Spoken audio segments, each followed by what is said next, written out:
Welcome to Words with Willy and Karl, featuring Father Willy Crespo, the rector of St. Timothy's Episcopal Church in San Diego, and Carl Streeter, the administrator of St. Timothy's and lover of theology. Katie, we're very happy that you're with us this morning and have taken the time to share with us some ideas and some of your history. You've been with us over 9 months at St. Timothy's, and we've been very happy and very, very blessed to have you with us as our musician and as a choir director. But we haven't had much chance to talk to you because, COVID came in and the people had to stay home. And so there's a lot of members in the church that really would like to know a little bit more about you because they really appreciate you so much. And I thought that I might take a few minutes of your time to ask you just some basic questions about, music and what that means to you. And so maybe just as a real quick intro, I just wanted to ask, what does music mean to you, and why did you get into this kind of ministry and work? Oh, wow. Going right for it, huh? Music for me was always an outlet. I am a type of person I grew up with older brothers. Let's start there. So in our family, we are very logical, level-headed. I'm very type A. I get everything done what I'm supposed to get done. Everything was perfectionism. My books were lined up perfectly. I think my favorite pastime as a child was lining up my dolls from tall to short. So I never really expressed emotion very often. And then I would play piano late at night, and all of a sudden emotion would arise out of music that I didn't know that I had. And it allowed me to kind of let out whatever I was feeling. I think all of us, especially as Christians, we're taught to repress our feelings. And that's something that music has allowed me to let out a little bit. In a safe way. So if you're angry, you can play some Beethoven in a very angry way, but it's safe and you're not hurting anyone. If you're sad, let it out. There's some beautiful Chopin or Schubert, you just get it out. So I think that's how I started to begin with music. I look at it as an outlet for people, and I think even within the church, there are ways that we can express thoughts, and sometimes it won't really hit until you sing it or you play it, and then you really see it come across the entire congregation in their faces that through music, and I don't know why, so I can't really say exactly what it means, but for some reason music hits the emotion like no other, and that's why I've always loved it. Yeah, excellent answer. I've heard many people say about music that it's a language, that is universal and can get at the very core of what one means to communicate to the other. So it's very fluid and beautiful. I think you've set a very nice a nice tone in your answer.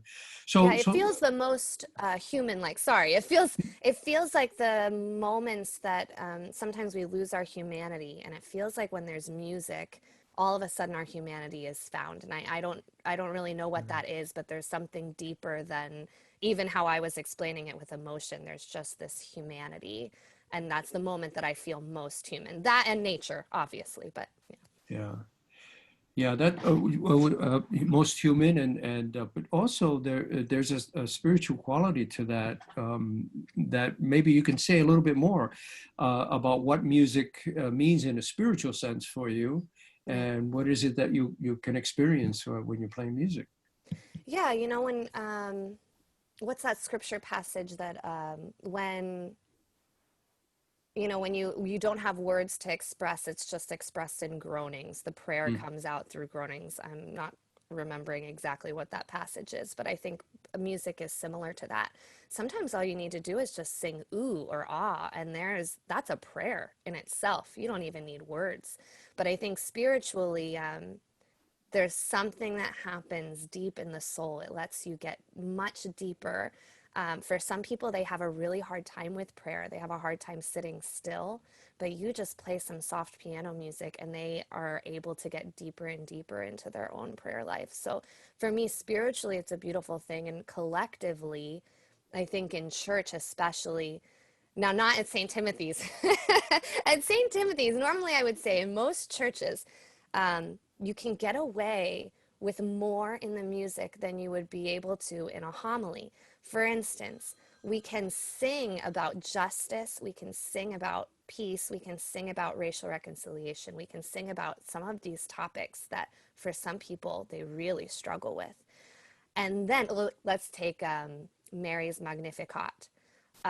When she talks about bringing down the powerful and the weak are coming up and God's going to spread a table for everyone. And we talk about spreading our wealth across the nations. These are topics that if I even speak them, some people get very uncomfortable. But if we sing it, for some reason, people can handle it. So why I say it's different for St. Timothy's than other churches. In other churches, sometimes that's really the only place that they're getting what I would call like a prophecy of the gospel of justice and peace and this total transformation of the kingdom of God.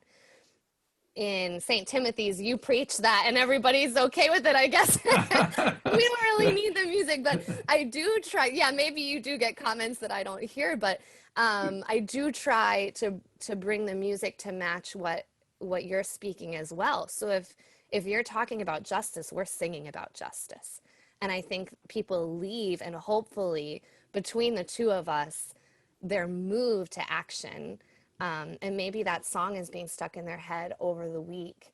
And maybe they just remember one word or one line that reminds them to move forward into action, because that's why our liturgy is here. It's not just for the liturgy. So that's why I say it's different for St. Timothy, because you are a prophet for us. And I wish we had that at every church.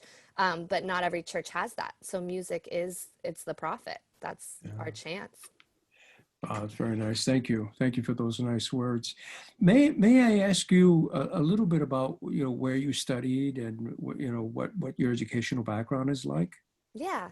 So I grew up in Arkansas and studied under a Russian piano teacher from Moscow Conservatory of Music, and ended up going up to Chicago for college at North Park University.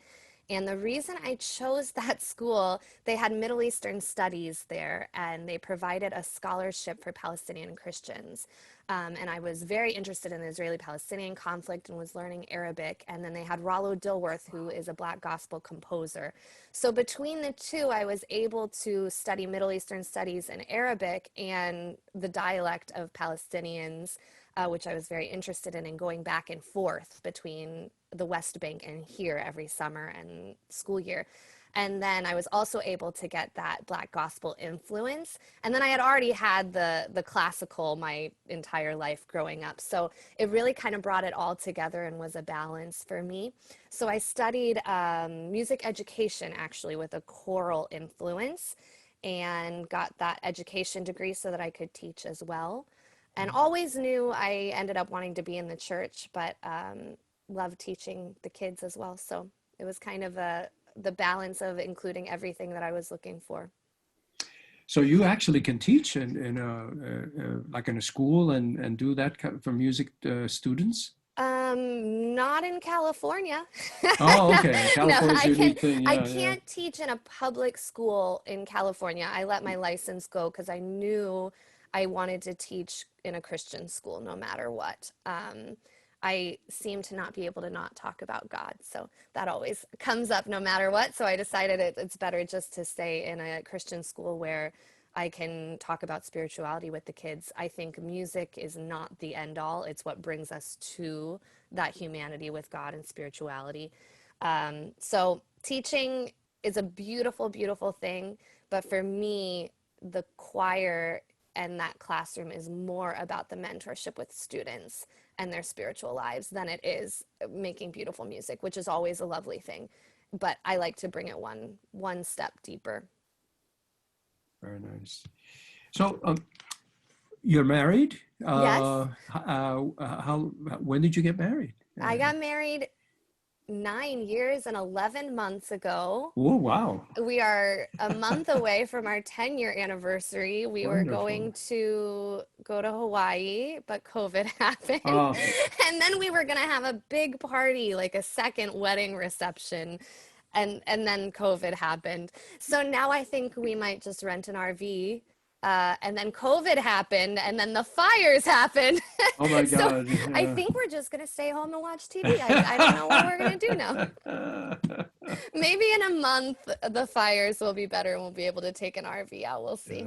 10 years, that's wonderful. So Yeah. you and your partner, your husband, is he also a musician? Does he do music as well? He is self-trained, so he can play guitar. He's better at picking out chords than I am. So sometimes I'll be playing something and he'll say, I don't like that chord. You should switch it up and do this instead. And I'm like, you genius. So I studied classical, and he just has the ears and the brain that's way farther than mine on writing music and picking up chords and that type of thing. So, but he's not a trained musician, no. Now you mentioned writing music. Have you written music, or have you published anything in your time?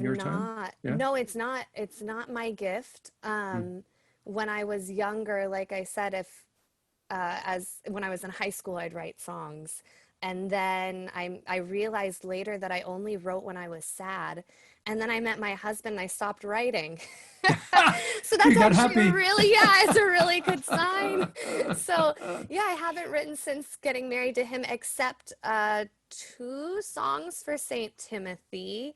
One was that Canticle 21, because we were reciting it every single Sunday, and we had so much written word and spoken word in the liturgy, and I thought we just need some more music. And as they were reading it, "You are God and we praise you," something, all of a sudden I heard a melody in my head on Sunday morning, and I'm sitting there listening to the service going, don't start writing, but you need to write this, you need to remember this, but don't start writing right now because you're in the middle of the service, but remember it. So in my mind, I'm like, trying to think through this song. So thankfully I was able to put that into music later, which was surprisingly difficult because those words were tough, the cherubim and the seraphim, and I wanted to really stick to the original text. So that was a fun one. And then the second one was right when COVID started, and I just felt like we needed a song for us to kind of feel. It was during Easter season, but I also felt, I had just gotten COVID. I was sick, very, very sick. And the only way I could really connect with God was through, my mom's a nurse. And when I was sick as a child, she would nurse me back to health. And I just kept seeing God as this mother nurse that's just holding us in her arms as we're all afraid and we're scared and we're tired and we're sick and we're stuck at home. And then it's Easter. So how do we reconcile all of these themes together? So I went out and got some nachos, and on the way, just like the other one, the melody and words started coming to me as I'm waiting for my nachos. So Karl and I joked that we should call it the nacho song. But that, I think, right after that, it was a communion song. It was for communion, and it was Easter themed, and then seeing God kind of as this mother figure who's nursing us all and comforting us all. And we lost communion because we went online then. So I haven't really used it, maybe once or twice, but I'll use it again. It's coming back. Yeah. Well, I okay, actually Karl, have a question. I have a please. question. I think you would be described as a millennium, as a generation.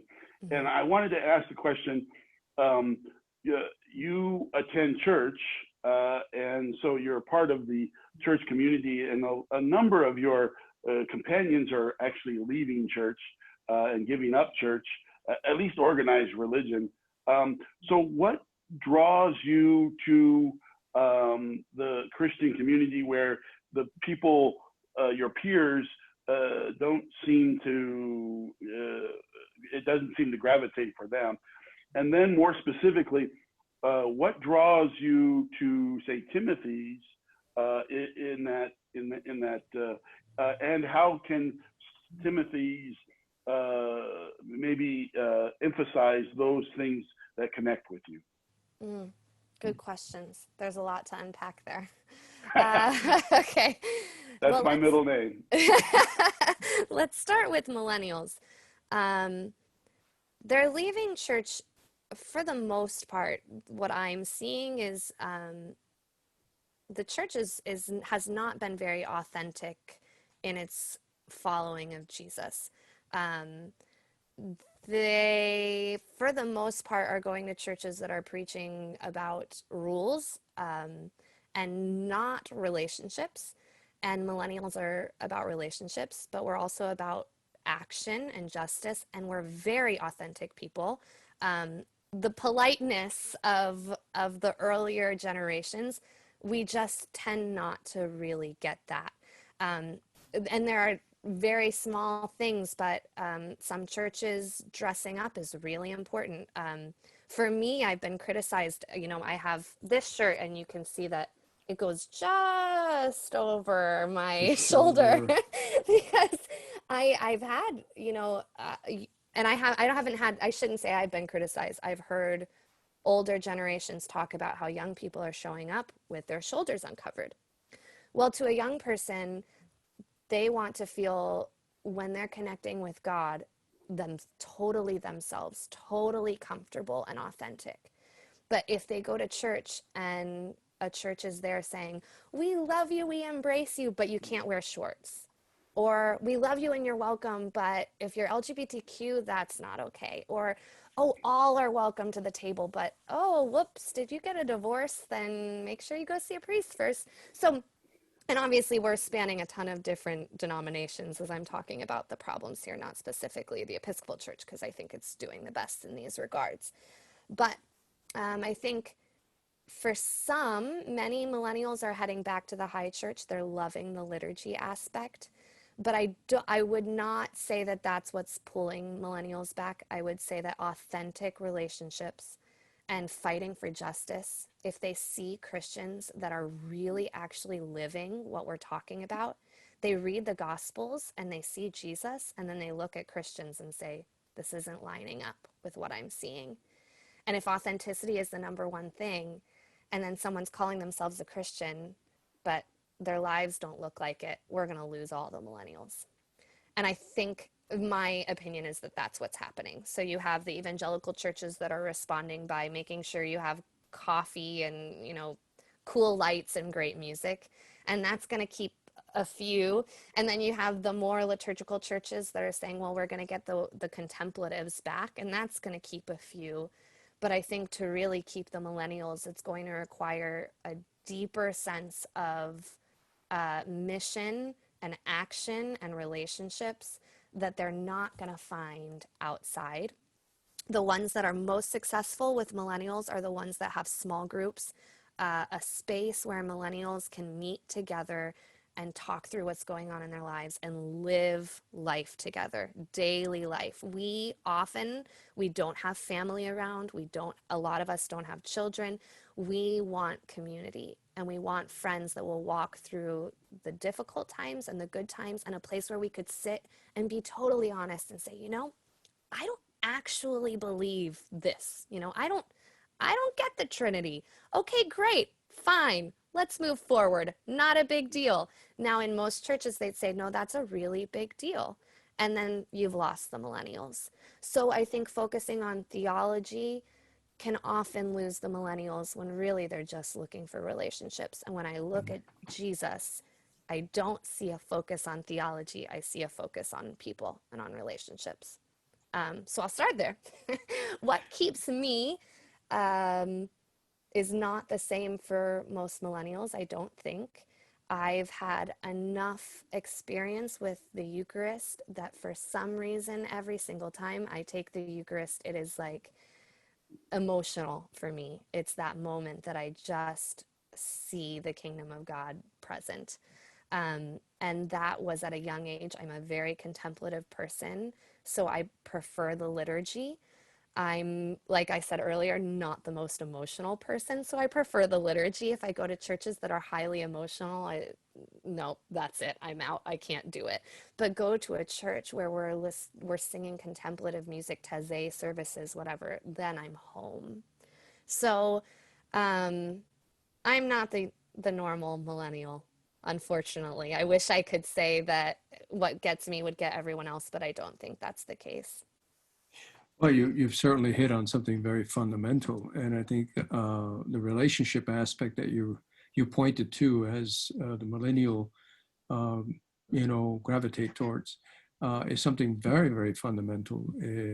Because to have a relationship means to be vulnerable, to be honest, to be sharing, to wrestle with those uncertainties of being human, Yeah. and the questions that come up through that. So I think you've really touched on the core of not only the millennial, but I think the fundamental questions of religion and spirituality. What does it mean to be part of any community, especially a religious community? And so I want to thank you. I think you've really touched very profoundly some of the issues that we're wrestling with, and your articulation of it has been very, very refreshing. And your energy and your presence has been a blessing to all of us at St. Timothy's particularly. And so we're grateful to have you, grateful to know you, and maybe at some point get to know your 10-year anniversary husband that brings you happiness. And I want to thank you, and I hope that our congregation, as they look at this video, will get a better understanding of you. And I'm going to ask them if they want to have future conversations with you to let us know, and then we'll pass it on to you. And then maybe, because you're not only young, but you're wise, and you have an insight that I think is fundamentally needed, and that you can be of great help to many people in our congregation and community. So I want to thank you for your time, for your love, and for your presence. And it's been an honor to interview you. So thank you so much. I want to say how happy I am to be at St. Timothy's. It's a special place. When I arrived, I wasn't sure what I was getting myself into, but every single week you just fall more in love with this community. And I think that the church, anyone who's listening to this, you're doing a very good job when we're talking about this building community, even just meeting up afterwards for that coffee hour and